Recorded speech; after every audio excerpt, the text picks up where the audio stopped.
기뻐 받으실 줄로 믿습니다. 할렐루야. 오늘도 하나님 주시는 말씀의 은혜가 대림절을 맞아 성탄을 기다리는 그 소망 가운데 있는 우리 사랑하는 모든 성도들에게 하나님이 주시는 복과 은혜로 충만하기를 주님의 이름으로 축복합니다.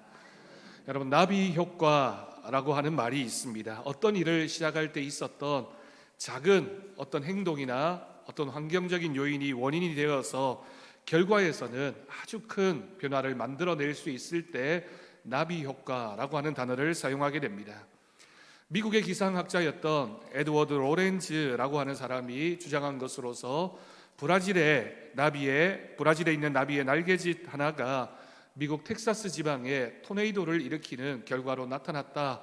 그런 기상 변화를 설명하면서 나비 효과라고 하는 단어를 처음으로 사용했습니다. 오래전에 아프리카에 염소 100여 마리를 보낸 적이 있습니다. 아프리카에 염소를 보냈다라고 하니 여러분 어떤 생각이 드십니까? 아프리카 빈곤 국가의 아이들은 학교를 입학하게 되면 공부하기가 너무 힘들다고 합니다. 교육열 자체가 낮아서 적극적으로 부모님이 아이들을 학교에 보내려고 하지 않는 그런 이유이기도 하지만 국가가 아직 아이들 교육에 많은 예산을 투입하기가 어렵기도 하고 무엇보다 아이들이 마음껏 공부할 만한 가정 형편이나 경제적인 여력이 되지 않기 때문에 입학은 하지만 학교를 계속해서 다니기가 어려운 형편에 처하게 됩니다. 아이들이라고 해도 생계를 위해서 부모를 도와야만 하는 일이 빈번하기 때문입니다. 그러니 어렵게라도 학교에 입학하고 나면 그 다음이 문제입니다. 공부를 계속할 만한 형편이 되지 않는 것이죠. 그래서 아프리카에 있는 초등학교에서는 아이들이 1년 동안 열심히 결석하지 않고 학교를 출석하게 되면 마지막 날 한 학기를 마치면서 전체적으로 출석한 아이들에게 염소 한 마리를 주게 됩니다. 염소 한 마리가 그 아이에게는 큰 상이 되는 셈이죠. 이 염소 한 마리를 잘 키우게 되면 이 염소가 우유도 주게 되고 새끼도 낳아서 그 다음 해, 이듬 해에 공부를 할 수 있을 만큼 그런 물질을 모을 수 있기 때문에 염소 한 마리가 큰 상이 됩니다. 그 염소 한 마리가 우리 돈으로 한 5만 원쯤 합니다. 그 한 마리를 보내면 아이들이 마음껏 공부할 수 있는 여건이 만들어지는 것입니다. 그 소식을 듣고는 그해 몇 명의 성도들이 염소를 보내기로 마음을 먹었습니다. 그리고 그 소식을 또 들은 은퇴하신 권사님 한 분은 장에 나가서 이렇게 자신이 텃밭에서 키운 농작물을 내다 파는 분이셨는데 자신도 참여하겠다고 염소 4마리를 보내달라고 헌금을 하셨습니다. 한 장로님은 자신이 어렸을 때 배우지 못해서 학교를 제대로 다니지 못했는데 아프리카에 있는 아이들 소식을 들으면서 자신의 어릴 때가 생각난다면서 염소 100마리를 보낼 수 있는 돈을 또한 헌금하셨습니다. 그래서 그의 아프리카에 염소 108마리를 보낼 수가 있었습니다. 지구 반대편 먼 나라에 있는 어느 이름 모를 한 초등학교이지만 우리가 보낸 도움의 손길이 큰 변화를 만들어내게 되고 결국 그 큰 변화는 예수님의 사랑이 전해지는 놀라운 열매를 맺게 된 것입니다. 사랑하는 성도 여러분, 우리는 그리스도인들입니다. 그리스도인은 날마다 변화해야 되는 책임이 있습니다. 하나님 말씀을 들었으니까 그 말씀을 통해서 우리의 삶에 변화가 있어야 합니다. 그런데 그 변화는 내가 의지를 가지고 있다고 해서 마음을 먹었다고 해서 저절로 되는 것이 아닙니다. 무엇인가 그 변화를 이끌어낼 만한 가장 중요한 힘과 원인이 내 마음에 충분히 자리 잡고 있을 때 그 마음의 결단을 통하여 우리의 삶에 변화가 있게 됩니다. 성탄절을 기다리는 대림절의 의미가 바로 이것이라고 할 수 있습니다. 우리는 죄로 인하여 죽을 수밖에 없었던 죄인들입니다. 그런데 그 죄인인 우리를 위하여 예수님께서 십자가를 지기 위해 오셨습니다. 죄인이었던 우리를 하나님의 자녀로 변화시키는 것, 그것이 바로 예수님의 사역의 핵심이며 대림절을 통해서 성탄을 기다리는 우리에게도 그와 같은 믿음의 변화가 있기를 바라는 것, 그것이 바로 오늘 말씀을 듣고 있는 우리에게 있어야 하는 변화에 대한 말씀의 응답이라고 생각합니다.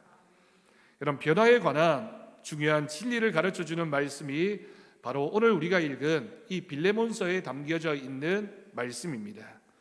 빌레몬서를 통해서 우리가 이 대림절 4주간을 보내며 우리의 삶에 복음으로 인해서 변화가 있는, 복음을 듣고 그 복음에 응답하는 그 믿음이 어떤 변화를 이끌어내는지 그 말씀을 우리의 마음속에 새기는 귀한 결단이 있기를 간절히 바랍니다. 먼저 오늘 빌레몬서의 이야기를 이해하기 위해서 본문의 배경이 되는 전체적인 이야기를 알아보아야 하겠습니다. 바울이 몇 차례의 선교 여행을 통해서 많은 복음을 전했고 그 복음을 세우는 곳마다 교회를 세우는 역사가 있었습니다. 바울이 전도 여행을 하며 세웠던 많은 도시의 교회들 중에 골로새라고 하는 지역이 있었습니다.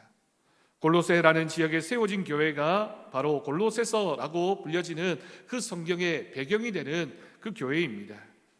이곳은 바울이 3차 전도 여행을 하면서 방문했던 곳이고 또한 바울의 열심을 통해서 골로새 지역에 교회가 세워졌습니다. 그리고 그 골로새 교회의 신실한 일꾼이자 바울의 동력자, 바울의 사역자가 바로 빌레몬이라고 하는 사람이었습니다. 그러니 이 빌레몬서는 골로새라고 하는 지역에서 있었던 한 사건을 배경으로 기록되어진 말씀이 됩니다. 골로새 교회에 오늘 본문의 편지를 받고 있는 빌레몬이라고 하는 하나님의 사역자가 있었습니다.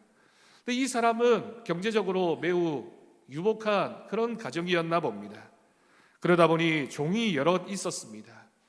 사도 바울이 사역했던 당시에는 로마 사회가 노예제를 보편적으로 인정하고 있던 시대였기 때문에 경제적으로 유복했던 이 골로새 지역의 빌레몬이라고 하는 사람에게도 노예가 있었습니다. 그 중에 한 사람이 오늘 본문에 소개되고 있는 오네시모라고 하는 사람입니다. 오네시모가 자신의 집이고 또한 자신의 주인이 있던 골로새 이 지역을 왜 떠났는지 정확한 이유는 성경에 기록되어져 있지 않습니다. 다만 그 이후의 내용으로 추측해 볼 때 자신의 주인이었던 이 빌레몬에게 큰 죄를 지었기 때문이라고 생각할 수 있습니다. 또는 이 빌레몬에게 정말 재산상에 큰 해악을 끼쳤기 때문에 도저히 그곳에서는 있을 수 없어서 아마도 골로새를 도망쳤다라고 생각할 수 있습니다. 여하튼 큰 죄를 지은 것이 분명하고 자신의 생명을 보존하기 위해서 그 당시에 가장 큰 도시였던 로마라고 하는 도시로 도망쳐 왔습니다. 그 죄가 무엇일까요? 어떤 성경학자는 큰 도둑질을 했을 것이라고 생각하고 심각한 해악을 끼쳐서 그곳에서 있을 수가 없었다라고 표현합니다. 어떤 죄가 되었든지 간에 이 오네시모가 골로새라고 하는 이 지역에 도저히 있을 수가 없어서 노예 신분으로서 당시에 가장 큰 도시였던 로마라고 하는 곳으로 도망쳐 오게 된 것입니다. 예나 오늘날이나 큰 대도시로 도망을 쳐야지만 많은 사람들 사이에서 자신을 숨기기가 더 용이했을 것입니다. 그런데 이 오네시모가 자유를 얻기 위해서 로마로 도망쳐 왔지만 이 로마에서 잡히는 신세가 됩니다. 아마도 자신의 죄가 드러나게 되고 노예 신분이었다는 것이 알려지면서 로마 감옥에 갇히는 일이 벌어졌습니다. 그리고 그 로마 감옥에서 만난 사람이 바로 사도 바울입니다. 바울은 이때 로마 감옥에 갇혀 있었습니다. 여러분, 우리가 잘 알고 있는 것처럼 사도 바울이 복음을 전하다가 감옥에 갇히는 일이 몇 차례 있었는데 그 감옥에 갇혀서 쓴 편지가 에베소서, 빌립보서, 골로새서, 그리고 오늘 본문 빌레몬서입니다. 이 네 권의 책을 가리켜서 옥중서신이라고 부르는 까닭이 바로 여기 있습니다. 감옥에 갇혀 있으면서 감옥 밖에 있던 교회들을 돌보기 위해서 쓰여진 그런 서신들, 그 편지들이 바로 옥중서신인데 그 네 권의 책 중에 가장 개인적인 내용을 담고 있는 것이 빌레몬서입니다. 오네시모가 로마의 감옥에 갇혔습니다. 로마의 감옥에서 사도 바울을 만나게 됩니다. 여러분, 이 일이 과연 우연일까요? 어떻게 생각해 보면 우연이라고 말할 수도 있을 것입니다. 누구도 의도하지 않았던, 그리고 예상하지 못했던 일이 이 감옥에서 일어났기 때문입니다. 하지만 여러분, 그리스도인의 삶에서 우연이란 없습니다. 특히나 열매를 보면 알 수 있듯이 오네시모가 이 감옥에 와서 복음을 영접하게 되고 하나님의 사역자로 새로 부름을 받게 되는 이 사건만 본다면 이 모든 것이 하나님의 섭리이며 계획이라고 볼 수 있습니다. 오네시모는 이 만남으로 바울을 통해 모든 것으로부터 자유함을 얻게 되는 복음에 대한 소식을 들을 수 있었기 때문입니다. 원래 노예였던 오네시모에게는 자유가 없었습니다. 자신의 주인의 집을 도망쳐 나올 때는 내가 자유를 얻기 위해서 로마로 가야 되겠다라고 생각했을 겁니다. 하지만 그 로마에서도 잡히는 신세가 되었고 감옥에 갇혔으니 또다시 자유를 잃게 됩니다. 그런데 놀랍게도 사도 바울을 통해서 들은 복음은 누구든지 예수 그리스도를 믿으면 주님 안에서 자유를 얻게 된다라고 하는 자유의 복음을 듣고 영접하게 되었던 것입니다. 이런 큰 은혜의 믿음을 가지게 된 오네시모 그리스도인이 되었습니다. 그런데 복음을 영접하고 그리스도인이 되었지만 여전히 오네시모에게는 해결하지 못한 문제가 있었습니다. 여러분, 우리가 밀양이라는 영화에서 나오고 있는 것처럼 우리가 하나님 앞에 용서받았다고 해서 그 문제가 다 해결되어지는 것은 아닙니다. 하나님께 용서받았지만 여전히 우리가 우리의 이웃들과의 관계에서 잘못한 것이 있고 죄가 있으면 그 문제도 분명히 해결받아야 합니다. 오네시모가 복음을 영접했고 하나님의 복음을 듣고 자유의 그런 믿음을 가지게 되었지만 그에게는 여전히 해결되지 못한 문제, 자신의 주인인 빌레몬과의 관계의 문제, 용서받아야 하는 문제가 있었던 것입니다. 그래서 그 문제를 해결하기 위하여 바울과 오네시모는 기도했고 바울은 오네시모를 빌레몬이 있는 그 골로새로 돌려보내면서 그의 손에 써보냈던 편지가 바로 빌레몬서입니다. 그러니 이 빌레몬서에는 사도 바울과 오네시모가 고민하면서 또한 하나님의 뜻을 믿으면서 어떻게 하면 이 문제를 해결할 수 있을까 깊은 고민이 담겨져 있었던 그런 내용이 빌레몬서의 핵심적인 내용이 됩니다. 여러분, 다시 한번 말씀을 생각해 봅시다. 오네시모는 주인 빌레몬에게 속해 있던 노예입니다. 주인에게 큰 해악을 끼쳐서 도망친 몸이 되어서 로마로 왔습니다. 당시 노예는 주인의 재산입니다. 황제조차도 마음대로 이 주인의 소유인 노예를 마음껏 할 수 없을 정도로 노예제는 그 당시에 보편적인 문화였고 주인에게 생사여탈권이 달려져 있는, 주인이 모든 권한을 행사할 수 있는 그런 재산의 문제였습니다. 당시 노예제도가 로마 제국의 주요 근간이었기 때문에 이런 강력한 제도를 통하여 주인의 재산을 보호해 주었던 것입니다. 아무튼 이런 문화에서는 빌레몬이라는 사람이 어떤 마음을 먹느냐가 이 오네시모에게는 생명이 걸려있는 문제가 될 수밖에 없습니다. 그랬던 그가 특별한 은혜가 있어서 하나님의 섭리 가운데 로마 감옥에 갇히게 되고 사도 바울을 만났고 복음을 듣고 회심하여 옥에 갇힌 그 바울과 함께 믿음의 복음을 전하는 동력자로 세움을 받게 된 것입니다. 여러분, 짧은 이야기지만 얼마나 많은 극적인 변화가 이 편지 속에 담겨져 있는지 모릅니다. 이제 바울과 오네시모는 어떻게 해야 될까요? 바울이 생각한 것이 있습니다. 예수 그리스도를 만난 오네시모이기 때문에 이제 골로새에 있는 빌레몬에게 돌려보내서 예수 그리스도를 영접한 오네시모를 빌레몬에게 보여주게 되면 믿음을 가진 빌레몬이 이 오네시모를 바라보면서 아마도 예수 그리스도의 섭리와 계획을 인정할 수밖에 없을 것이라는 믿음이 있었습니다.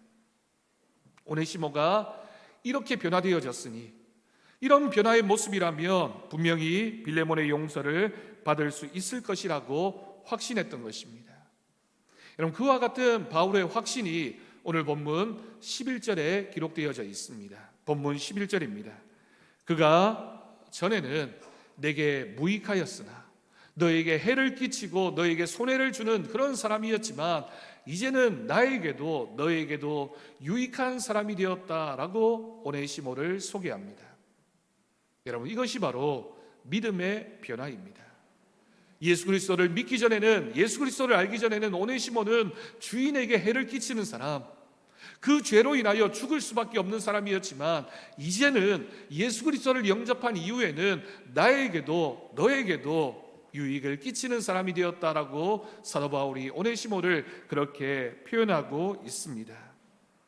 여러분, 본문 11절에 기록되어진 이 말씀에서처럼 너무나 무익했던 오네시모가 그 이름의 뜻에 맞게 유익한 사람이 될 수 있었던 그 변화의 요인이 무엇일까요? 무엇이 오네시모로 하여금 이런 변화의 삶을 가능하게 했을까요? 우리가 대림절을 시작하면서 오늘 말씀을 묵상하는 것은 오네시모에게 있었던 이 변화의 모습이 오늘 이 말씀을 듣고 있는 우리에게도 하나님의 변화, 믿음의 변화가 있기를 하나님이 원하시기 때문입니다. 여러분, 오늘 말씀을 우리가 함께 묵상하면서 그 믿음의 변화가 우리에게도 나타나기를 간절히 바랍니다. 첫 번째로 바로 바울이 전한 예수님의 사랑이 있었기 때문입니다. 여러분, 생각해 보십시오. 바울도 현재 감옥에 갇혀 있는 신세입니다. 어떤 의미에서 본다면 오네시모와 별반 다르지 않은 그런 처지와 형편 가운데 바울도 있습니다. 하지만 바울의 몸은 감옥에 갇혀 있지만 바울에게는 묶을 수 없는 그 무엇이 있었습니다. 그것이 무엇일까요? 바울이 감옥에 갇혀 있으면서도 감옥 밖에 있는 성도들을 향해서 기뻐하라, 내가 다시 말하노니 기뻐하라 라고 외칠 수 있었던 바울을 결코 묶을 수 없었던 무엇이 무엇입니까? 그것이 바로 바울이 오네시모에게 전했던 예수 그리스도의 복음이고 예수님의 사랑입니다. 바울이 가지고 있었던 복음은 나에게 아무것도 없는 것처럼 보여지지만 내가 가지고 있는 것, 예수 그리스도의 복음을 너에게 전한다. 너도 그 복음을 영접하고 예수 그리스도 안에서 구원을 받는 사람이 되라고 바울이 오네시모에게 전했습니다. 같은 형편인 것 같지만 전혀 다른 사람이었던 것은 바울이 품고 있었던 복음이 있었기 때문입니다.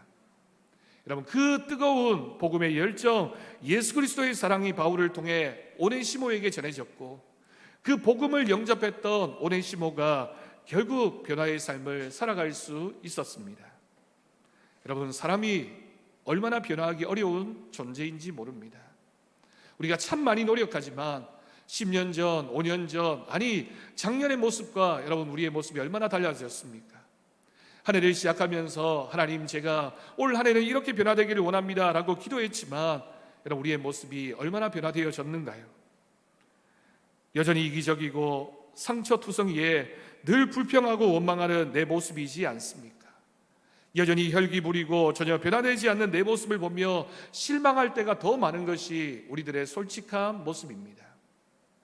여러분, 간단하게 생각해 보면 우리가 매주일 주일 예배를 드리면서 하나님 말씀을 듣고 한 가지만 변화되어도 1년이면 50여 가지가 변화되어질 수 있습니다. 10년을 교회를 다녔다면 500개가 넘는 변화의 모습이 우리 가운데 있어야 되는데 여러분, 우리가 그렇게 많이 변화되어졌습니까? 결국 우리가 변화되어질 수 있는 것은 내가 노력한다고 되는 것이 아니라 예수님의 사랑이, 예수님의 능력이 우리 가운데 있을 때, 우리가 그 말씀을 듣고 예수님의 사랑을 우리의 마음속에 품을 때 가능한 것인 줄로 믿습니다. 여러분, 우리가 그 사랑을 알아야 예수님이 얼마나 우리를 사랑하시는지를 우리가 날마다 기억하고 그 말씀에 반응해야지만 우리 안에 그와 같은 변화가 있게 됩니다. 주님의 사랑을 확신하십시오. 그리고 그 사랑을 전하는 사람이 될 수 있기를 간절히 바랍니다. 우리가 말로만, 입술로만 내가 그리스도인입니다 라고 살아가는 사람이 아니라 우리의 말과 우리의 입술만이 아니라 우리가 행함으로써, 우리의 실천으로서 주님의 사랑을 드러내 보일 때, 그리고 그 말씀에 대한 실천이 있을 때 우리가 진정한 그리스도인이 되는 은혜를 누리게 될 것을 믿습니다. 두 번째로 오네시모의 결단입니다. 여러분, 사도 바울이 오네시모에게 하나님 말씀을 전했고 오네시모는 그 복음을 들었습니다. 그런데 여러분, 복음은 듣는 것에 충분하지 않습니다. 듣는 것에서 그치는 것이 아니라 오네시모는 그 말씀을 들었으니 이제는 결단해야 합니다. 예수님을 만나기 전에 죄인된 모습으로 그대로 살아갈 것인지, 아니면 이제 예수님의 말씀을 듣게 되었으니 주님을 영접하고 변화된 삶을 살게 되는지 결단해야 합니다. 듣는 것이 중요하지만 듣는 것만큼 우리는 그 말씀에 반응하고 결단해야 하는 것이죠. 여러분, 주의 말씀을 듣고 우리가 얼마나 결단하고 있습니까? 오늘 이 말씀을 들으면서도 우리의 삶에 결단이 있습니까? 하나님 말씀을 들었다면 그 말씀을 들은 우리가 결단을 통하여 그 말씀을 증명해내는 것, 그것이 바로 우리의 믿음이 되어야 할 줄로 믿습니다. 여러분, 이 시대는 말씀이 없어서 영적인 힘이 없는 시대가 아닙니다. 듣고도 행하지 않는 굳어버린, 그래서 결단이 없는 그런 믿음이기 때문에 한국 교회가 이렇게 영적으로 약해져 있다라고 볼 수 있습니다. 아모스 8장 11절 말씀을 보면 이렇게 기록하고 있습니다. 주 여호와의 말씀이니라, 보라 날이 이를지라 내가 기근을 땅에 보내리니 양식이 없어 주림이 아니며 물이 없어 가람이 아니요 여호와의 말씀을 듣지 못한 기갈이라고 설명합니다. 여러분, 이 시대가 하나님의 능력이 사라져버린 것은, 이 시대 가운데 복음의 역사가 줄어들고 있는 것은 하나님의 말씀이 없기 때문이 아니라 그 말씀을 듣고도 우리가 변하지 않고 반응하지 않기 때문임을 꼭 기억할 수 있기를 간절히 바랍니다. 오늘날 우리의 시대는 홍수가 났는데 마실 물이 없어 아우성되고 있는 시대입니다. 하나님 말씀을 많이 들었는데 그 말씀을 듣고도 변화하지 않으면, 결단하지 않으면, 그 말씀을 실천하지 않으면 우리의 삶에 변화가 없습니다. 바울이 전한 복음을 듣고 오네시모는 변화되었습니다. 그 변화의 증거가 무엇입니까? 혹시 죽을지도 모르는, 용서 못 받을 수도 있는 골로새를 향해서 자신의 주인이었던 빌레몬을 만나기 위하여 그 먼 길을 떠났습니다. 여러분, 분명히 기억하십시오. 말씀을 듣고 행할 때 우리의 삶에 하나님이 주시는 은혜가 있게 될 것을 믿습니다. 세 번째로 빌레몬의 용서입니다. 다시 말해서 사랑의 실천이라고 할 수 있습니다. 오늘 편지를 빌레몬이 받았습니다. 이 편지를 받은 빌레몬이 어떻게 반응했는지는 오늘 성경에 기록되어져 있지 않습니다. 그런데 여러분, 다른 성경을 통하여 이 일의 결과가 어떤 결과로 나타났는지를 우리는 알아볼 수 있습니다. 디모데후서 1장 16절에서 18절까지의 말씀입니다. 원하건대 주께서 오네시모로의 집에 긍휼을 베푸시옵소서. 오네시모로는 오네시모의 또 다른 이름입니다. 그가 나를 자주 격려해주고 내가 사슬에 매인 것을 부끄러워하지 아니하고 로마에 있을 때에 나를 부지런히 찾아와 만났음이라. 원하건대 주께서 그로 하여금 그날의 주의 긍휼을 입게 하여 주옵소서. 또 그가 에베소에서 많이 봉사한 것을 네가 잘 아느니라 라고 오네시모를 이렇게 소개하고 있습니다. 골로새 지역으로 가서 빌레몬을 만났던 오네시모가 이후에 돌아와서 자유의 몸이 되어서 바울과 함께 동역하면서 얼마나 바울의 사역에 도움이 되는 인물이 되었는지 모릅니다. 한 말씀을 더 봅니다. 디모데후서 4장 19절 말씀입니다. 브리스가와 아굴라와 및 오네시모로의 집에 문안하라. 여러분, 초대교회에 있어서 브리스가와 아굴라가 얼마나 위대한 믿음의 사역자였는지를 우리는 잘 알고 있습니다.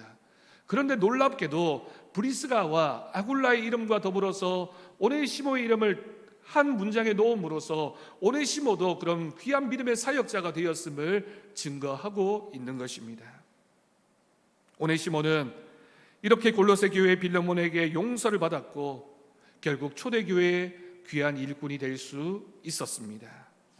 여러분, 용서야말로 그리스도인이, 그리고 성도가 하나님 앞에서 진짜 믿음이 있는 사람임을 증거하는 것입니다. 우리가 그리스도인이냐 그리스도인이지 않느냐를 결정하게 되는 가장 핵심적인 것이 우리가 용서할 수 있는 사랑이 있느냐, 용서하는 사람이냐가 우리의 삶에 달려져 있습니다. 성경에 얼마나 많은 용서를 말하고 있는지 모릅니다. 가장 대표적으로 예수님이 이 땅에 오신 사건, 성탄절이 바로 용서의 사건입니다. 죄인인 우리를 용서하기 위하여, 죄인이었던 우리를 용서하기 위하여 하나님이 자신의 아들 독생자 예수를 이 땅에 보내셨던 것입니다. 십자가를 지시기 위하여 이 땅에 오신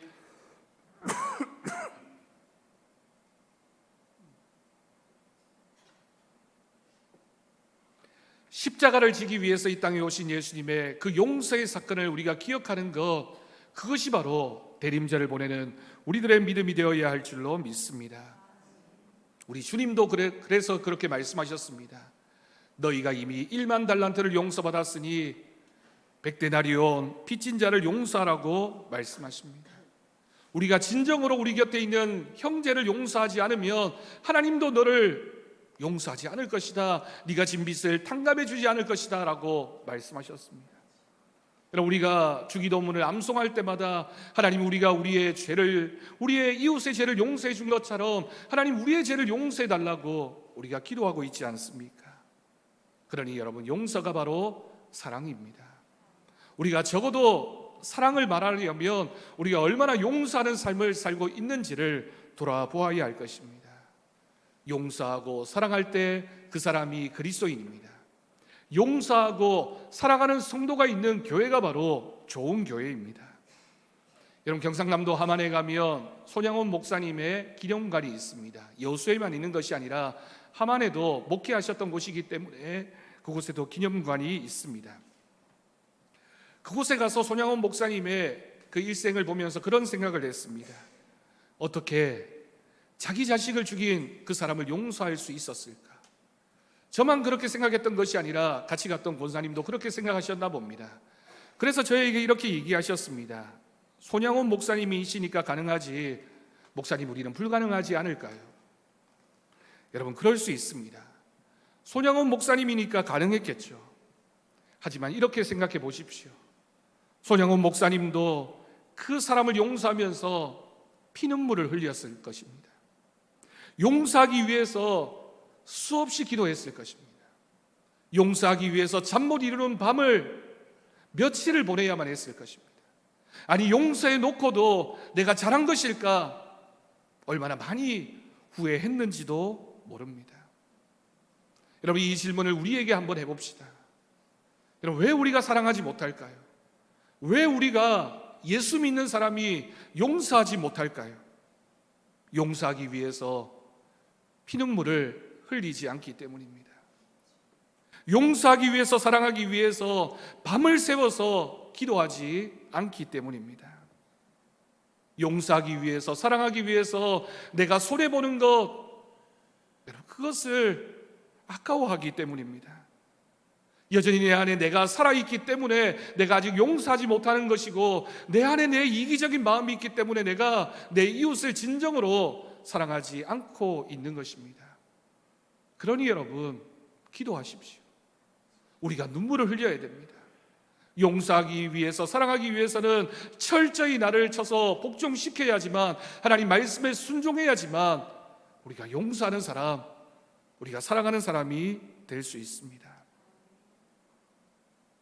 오늘 말씀의 결론입니다. 여러분, 이 모든 것을 가능하게 한 중요한 것이 있습니다. 그것은 바로 말씀을 들었던 사람, 말씀을 가지고 있었던 바울과 오네시모와 빌레몬이 그 말씀을 듣고 순종했습니다. 하나님은 말씀을 들은 우리가 그 말씀에 순종하기를 원하십니다. 하나님 말씀을 듣고 그 말씀에 순종해야지만 믿음의 역사가 나타나게 됩니다. 순종이 없이는 어떤 역사도 나타나지 않습니다. 순종하지 않으면 변화되지 않습니다. 하나님, 내 믿음에 왜 변화가 없습니까? 왜 나는 믿음 생활 이렇게 오래 했는데 내 삶에 역사가 나타나지 않습니까? 여러분, 순종하셨습니까?